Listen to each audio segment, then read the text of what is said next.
Can you see my screen? Okay. So where was I? I wonder if it doesn't like ENDMS. So anyway, you don't need to put in school ID or other ID. A lot of this, the context here is that this stuff was created when students, when JAG was primarily in-school students, so you're going to see stuff and be like, I do not have this information, and we understand that.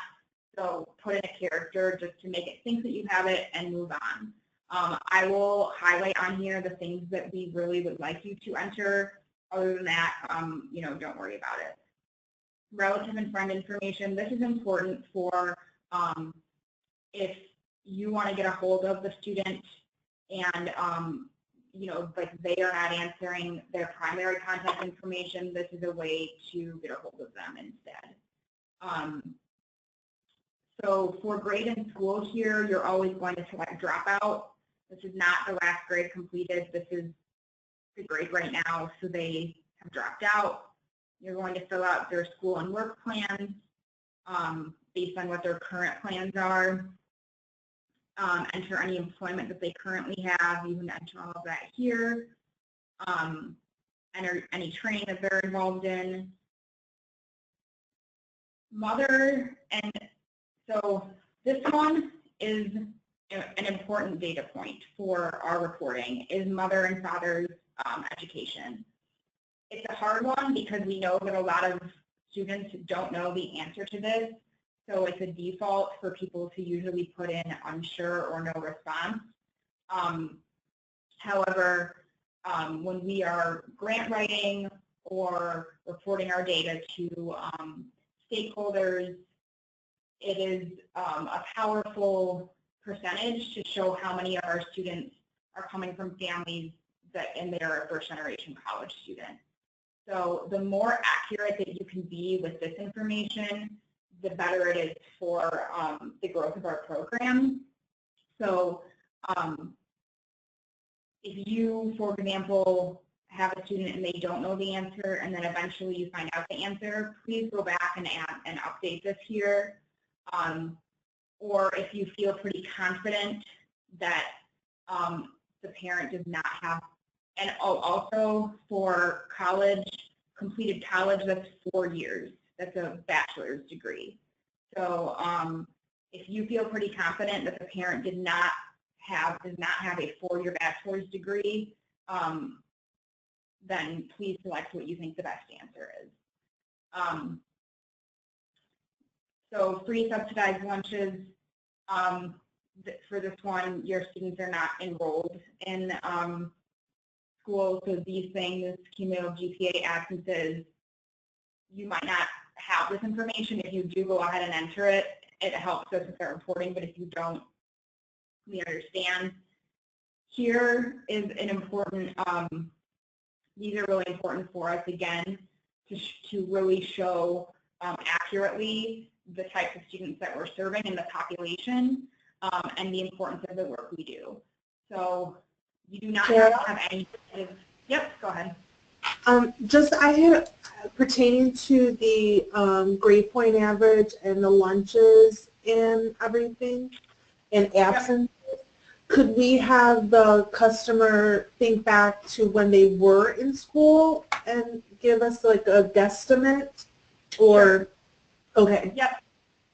Yeah, because with all of this, we really, just like the general rule is this is not, you know, we're not a government program. We trust your judgment as specialists. So we aren't going to ask for documentation on most of this stuff. So when it comes to things like welfare, public assistance, we don't need you to scan in cards for, you know, documentation for this stuff. Got it. Okay. So, that's you guys, if you have a good sense of this, you know, we trust what you guys have. Yep, and that would apply here to Sonia for class standing.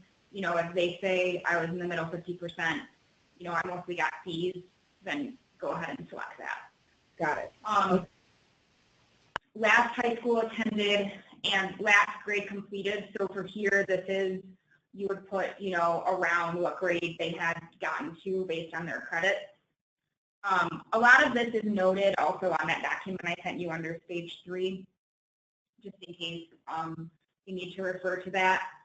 For barriers, it is a requirement that you select a minimum of 3, which in my opinion, that is not difficult because I think that, when you look at this, there's some on here that I think any teenager could have. For example,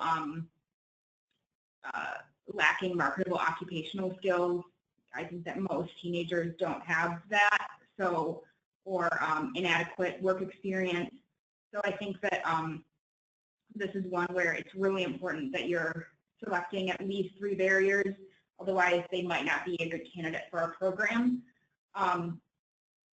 And it's also important here that our barriers match the other information you're entering.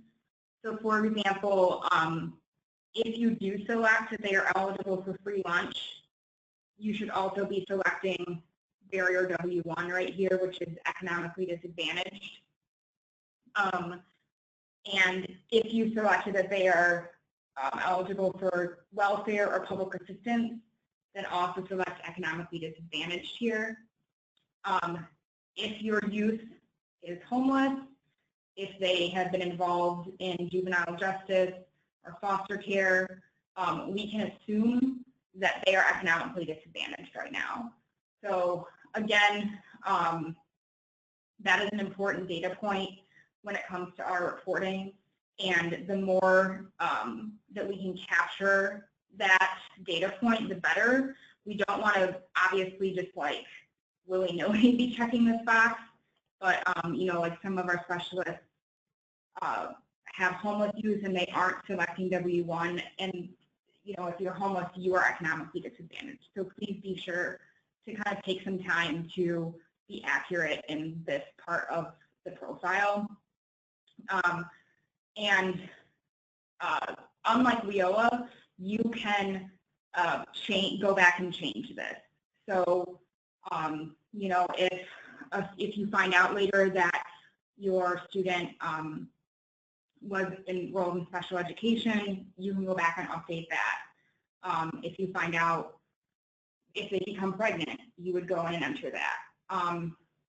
We'll talk about barrier removal in a little bit. Unless you accidentally select a barrier, like if you accidentally clicked as a refugee and they aren't a refugee, you will never delete a barrier. You will only remove one, meaning that you have worked to help them overcome it. And yes, great question, Sonia. So she asked in the chat that, okay, sorry, let me catch up on questions here really quick. So Marissa, what about technical schools? Yes, so absolutely, please enter if they are enrolled in any kind of certificate program or technical school, please enter that. For parents, for the college, for has completed college, it only counts if it's a 4-year bachelor's degree from like an accredited 4-year school. So if the parent has certification or they have a 2-year degree, what I would select is some college or post-secondary. This really should be more clear. The answer choices should be much more clear, but for completed college, in the case of what the research that we've done in terms of how first-generation college is defined, it means that the parent has a 4-year degree. And Sonia's question is barriers labeled LEAP only. So no, correct, yes, sorry about that. LEAP only, so that's for that program I explained. Please don't select those. I'm not sure why we don't want you guys selecting them, but yeah, just don't select those because none of you guys are LEAP. There was one other thing that I thought of. Just a side note, it's not a bad thing to select barriers. We do working to remove barriers is very important. So barriers that you can control. So for example, requires childcare during work or school. That's a barrier that you will be able to help your student overcome. You know, you can connect them to resources that provide them with childcare, or same thing with needs transportation. So, however, there are obviously barriers on here that there is not, you know, mother does not work. You might be able to connect the mother to employment opportunities through your partner organization, but you also might not. So if it is a barrier, please select it, and in no way is your performance being judged based on, you know, oh, that student had 10 barriers and that specialist couldn't figure out how to get the mother a job.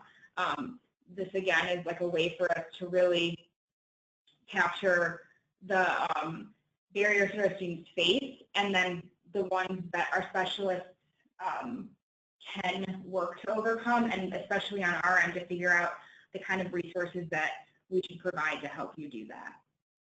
So are there any questions on the participant profile other than the ones that you added in the chat? Okay. So the other things that you'll do during the profile or the enrollment stage is creating an individual development plan. This would be, let me see here. What you would do is select, so once you enter a student's profile, what should happen, so I'm just going to pull up one under one of ours, is that a student's profile would show up on the left here, and then individual development plan will be an option there, and this will be where you will create that. You'll add in information for creation date, and then basically what this is a plan of how you're going to overcome these barriers that you identified. Again, some of them you might not enter information in for, and some of them, having an adequate or no work experience, you'll come up with a plan with the student to enter there. You'll also, the JAG pretest and is something that at some point your youth should be taking. That is in the Dropbox, and every year JAG changes, they kind of update it, so there's a pre and post test. So in here, it's labeled 2016-2017 out of school pretest. So here's the pretest, and then there's the pretest key. And then when the student is leaving the active stage of the program, there's the post-test and the post-test key in here as well. You will enter those results into ENDMS as well under tests, and competency test is what they call it. So where it says competency. I did have a question on that, Kara. Sure. So I thought Pat and Mihaela indicated we could use the TABE scores that the customers came in as a mandatory requirement for WIOA. Yep. The pre-test, is that still correct, or should we really be using these ones that you have for us? So that is, you would use the TABE test for their reading, reading and math. Does TABE also test language? We could do language on that as well. That's an option for us. But what is a requirement is the math computation, applied math, and reading. So there are three segments of the TABE test. Yeah, so that is really more to track if to enter, because they're taking it anyway. So you're entering kind of like their growth, their academic growth.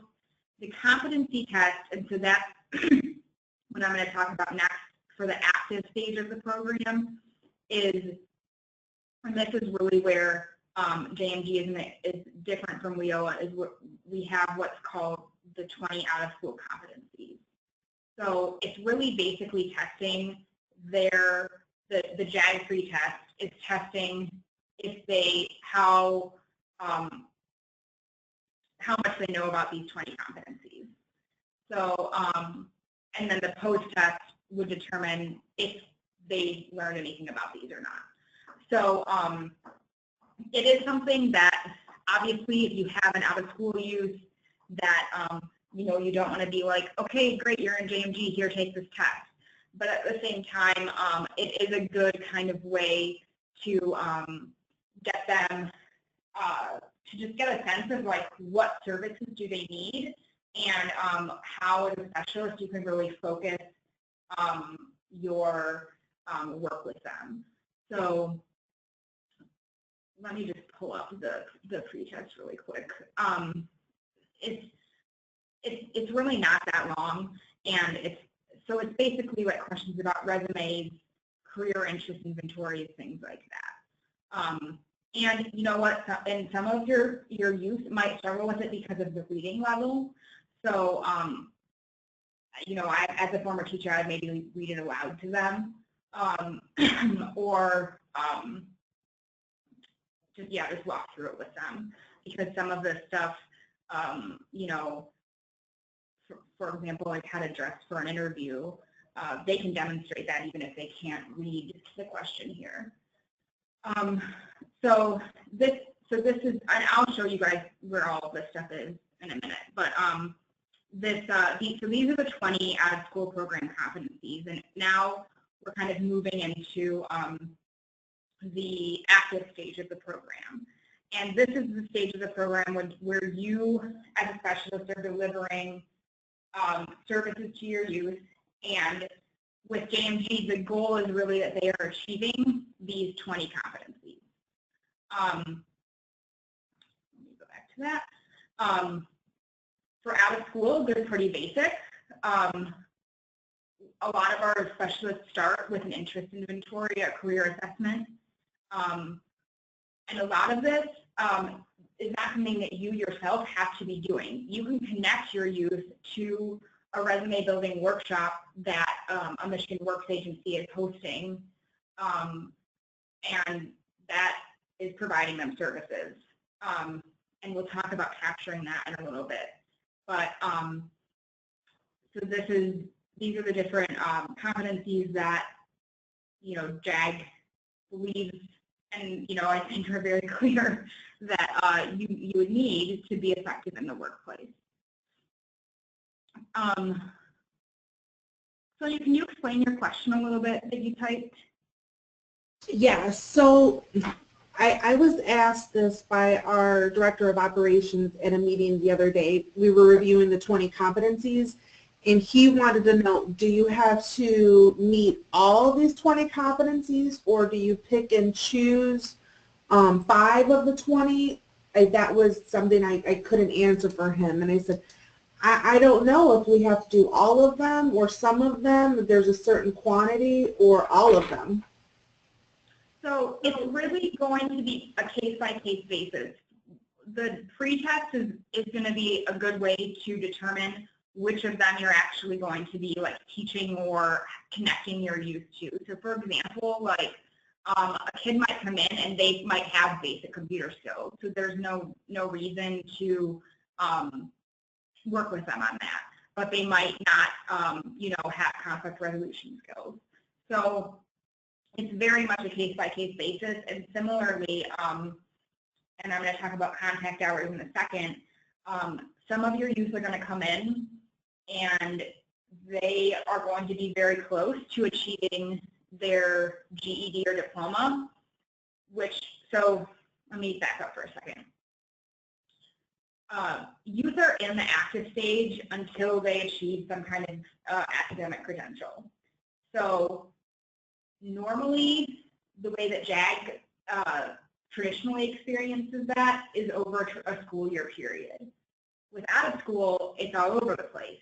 So it could take youth a month to get their GED. It could take them 18 months to get their GED.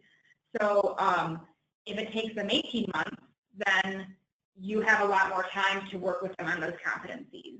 If it takes them 1 month, you have less time.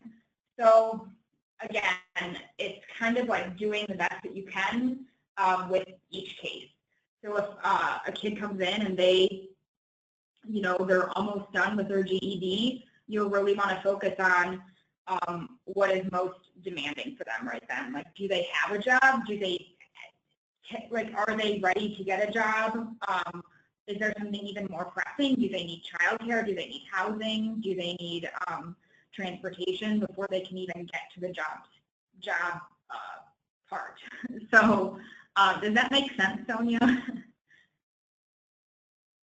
It does. Yeah, like he just was reviewing, he's like, wow, all 20 competencies. He goes, are you working on every individual one? And I said, you know what? I actually don't know. I mean, I don't know if you pick and choose them, but now that makes sense now. So it's just, like you just said, it's a case-by-case basis, a customer, depending on where they are in their journey of obtaining their credential, we could work on a few. Now, I guess another question would be, are we identifying these competencies somewhere in eNDMS? Yes, great question. Okay. So that brings me to model services. So the expectation for a youth that's enrolled out of school is that you achieve 80 contact hours over a 12-month period. Not all youth are going to be enrolled for 12 months, and not all youth are you going to get 80 hours with. We totally understand that is a very high number. If you think of it in a little more realistic way, it's about an hour and a half a week. And the one thing that is an expectation is that you are entering what we call model services into eNDMS for each student each week. So I will show you that right now. What you would do is go to Enter, Model Services. And so for this example here, this is our DeMarco, our LEAP specialist. These are all of his enrolled participants that show up on this page. He might have a day where he does an activity with 5 of them and a day where he does an activity with just 1 of them. He can select, all of them at once here, or he can select, just 1, and you can deselect as well. So depending on who you are providing that service to, you enter the date that you did the activity. So let's say that today he did something with them, the amount of time, and the activity. I have a document for you all on this that kind of explains more what each of these mean that you can read through. And just for sake of time, I'll just let you all go through that and ask any questions. MS means middle school only.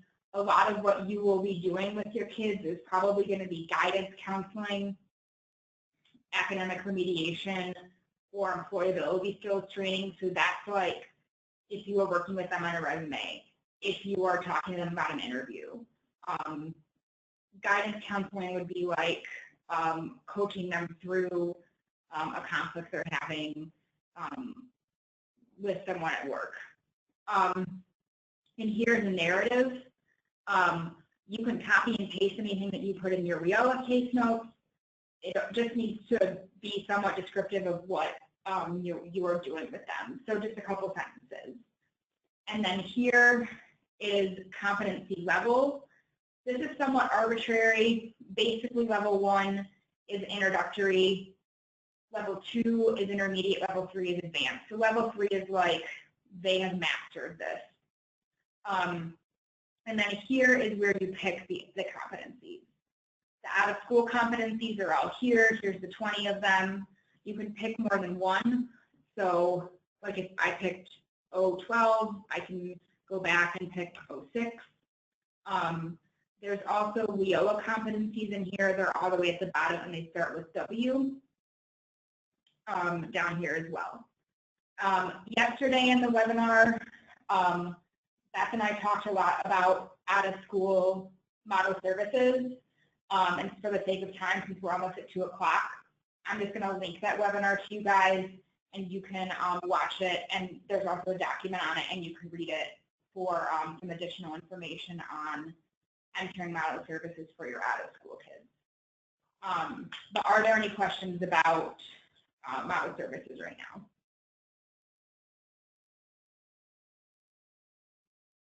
Okay. So basically, you are entering model services. This is all in the document, so you can read through this. These are all the different ways that you can achieve those 20 hours. You're updating barriers. So I talked about removing a barrier versus deleting one. So for removing a barrier, you will enter a removal date, which we can talk about at a different time, and then updating any contact information in eNDMS. So very, very quickly, I'm going to go through what the follow-up stage is. You don't need to know any of the details of this, really.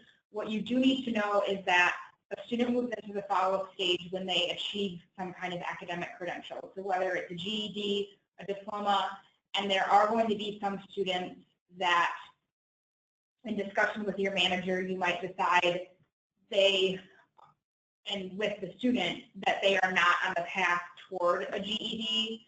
So they might be working toward some kind of credential instead, and that will determine that they are then going to move into follow-up.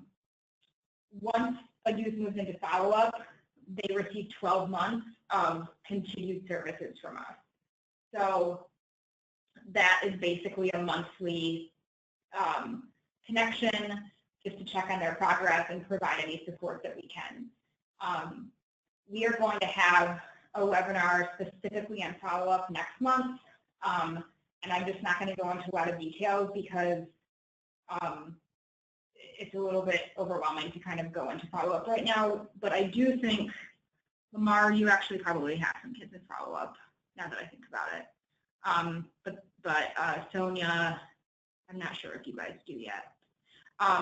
It's just easier to kind of cover in a separate call.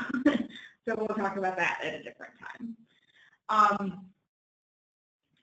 So again, for sake of time, I want to make sure I respect all of you, get you out of here. Let me just show you quickly Dropbox. You should all have invitations to it.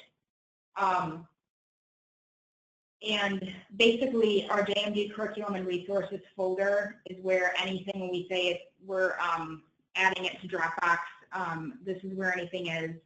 I've been trying to reorganize this to make it more user-friendly for you all. Almost anything that you will need is going to be in the out-of-school model folder. And anything that I referenced today is in our new out-of-school specialist training folder. So all of the documents that I talked about today are in here. They might be in other places as well, but I just wanted to put them all in the same place for you. So please look through here. If you need help actually navigating Dropbox, let me know.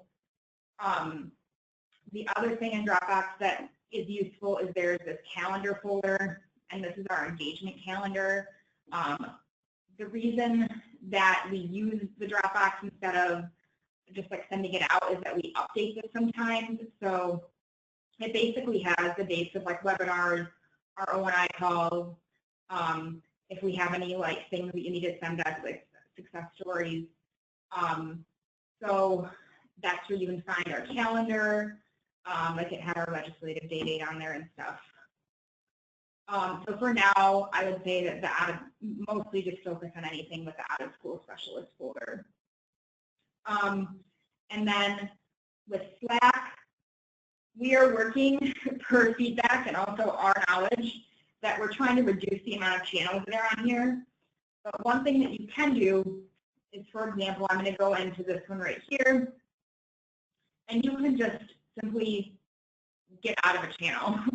So if you go up here to this little like tool thing, I can just leave this channel. And so that will make it so that on the left side here, there are less channels to look through. I would really recommend that you just kind of join the 3 or 4 main channels that we post in to start. which are general, the specialist channel. If you're a manager, join the manager channel. And Facebook content is a great one because anything that you guys post in here, first of all, we love when people post in here. We use almost every single thing that's posted. We either repost it to Twitter or Facebook. We use it in our marketing material. It's just, when we also just love seeing what everyone's actually doing. And then I just created this webinar chat channel because we do want a spot where we can upload documents and stuff during our webinars so that people can see it. So in terms of Slack, it is something that as an organization, we are trying to get people to use for a couple of reasons, mostly because the information stays posted versus, and also it's accessible to everyone. So when you're emailing, the information kind of just goes between a couple different parties, and then it can get kind of pushed down and lost. Whereas in Slack, for example, this stuff is here. If you ever are like, oh, that document that Kara was using during that webinar, I want to go look for it, you can come up here to the search bar and just type in like out of school and search, and it will bring up stuff. It's probably searching a lot because that was used a lot. But so there will be all things that come up over here. Slack is kind of overwhelming at first, but if you have any questions specifically for it, I'll stay on the line and you can ask anything about that or just about anything that we covered, because it was kind of a data dump of information. Just to wrap up very quickly, our next O&I meeting, so that's our operations and intelligence meetings. They're the first and third Wednesday of the month from 3:30 to 4:30. And that's basically, we just cover like really big picture stuff. We are trying to get more of our specialists to share out things that they're doing that can be great and useful information for you guys. On Tuesday, March 21st from 3:30 to 4:30, we'll have a webinar on follow-up. So if you do have people on follow-up, I would definitely recommend attending it, but we'll record it as well if you can't make it. And then Thursday, April 20th is the Career Development Conference. Beth is sending out all the information on that. So, but you should all be planning on attending that. It's in Lansing.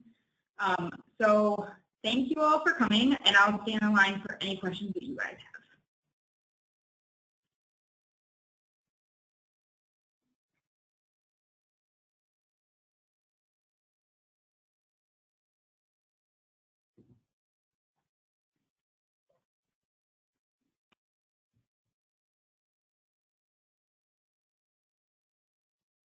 Hey, Sonia, do you have a question?